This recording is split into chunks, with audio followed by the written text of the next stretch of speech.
একটা খুব কার্যকারী প্রতিকার বলছি তাদের জন্য যাদের সন্তান লাভে বাধা আসছে, চিকিৎসা চলছে অথচ সেই চিকিৎসায় কাম্য রেজাল্ট পাচ্ছেন না।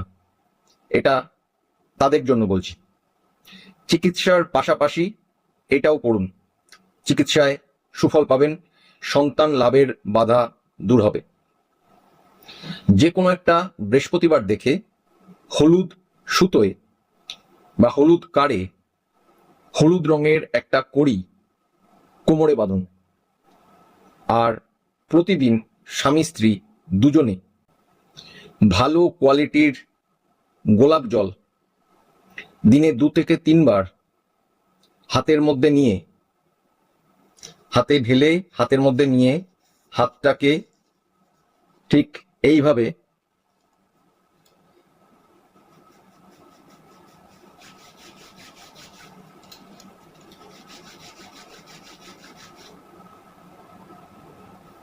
গোলাপ জল হাতে মাখুন এবং লাস্টের দিকে হাতটা যতক্ষণ না শুকিয়ে যাচ্ছে ততক্ষণ দুটো হাতের মধ্যে আপনি ঘষে জলটা শুকিয়ে নিন।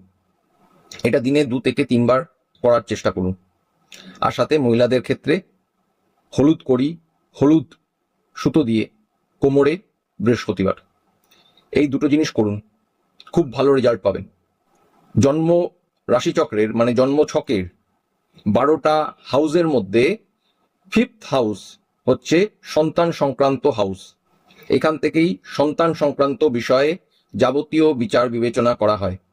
যাদের ক্ষেত্রে 4th 8th 12th হাউসগুলো অ্যাক্টিভ হয়ে যায় তাদের ক্ষেত্রে সন্তান লাভে সমস্যা হয়, এটা বিশেষ করে মহিলাদের ক্ষেত্রে।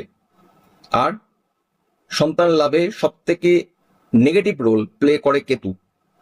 সন্তান লাভে বাধা সৃষ্টি যে কোনো প্ল্যানেট করতে পারে এবং সন্তান লাভে সহযোগিতাও যে কোনো প্ল্যানেট করতে পারে। নির্ভর করে সেই প্ল্যানেট কোন হাউসের রেজাল্ট স্ট্রংলি দিচ্ছে তার উপরে। পুরো ব্যাপারটাই বিশেষ করে দশা অন্তর্দশা প্রত্যন্তর্দশা দ্বারা নিয়ন্ত্রিত হয়। যাই হোক, এই প্রসঙ্গে কথা বললে জ্যোতিষ বিষয়ের অনেক ইন্টারেস্টিং কথা আছে, তাহলে ভিডিও অনেক লম্বা হয়ে যাবে। আপনারা যাদের এই বিষয়ে বাধা আসছে তারা যে দুটো কাজ করতে বললাম সেই দুটো কাজ করুন, অবশ্যই সুফল পাবেন। একটা খুব কার্যকারী প্রতিকার বলছি তাদের জন্য যাদের সন্তান লাভে বাধা আসছে, চিকিৎসা চলছে অথচ সেই চিকিৎসায় কাম্য রেজাল্ট পাচ্ছেন না।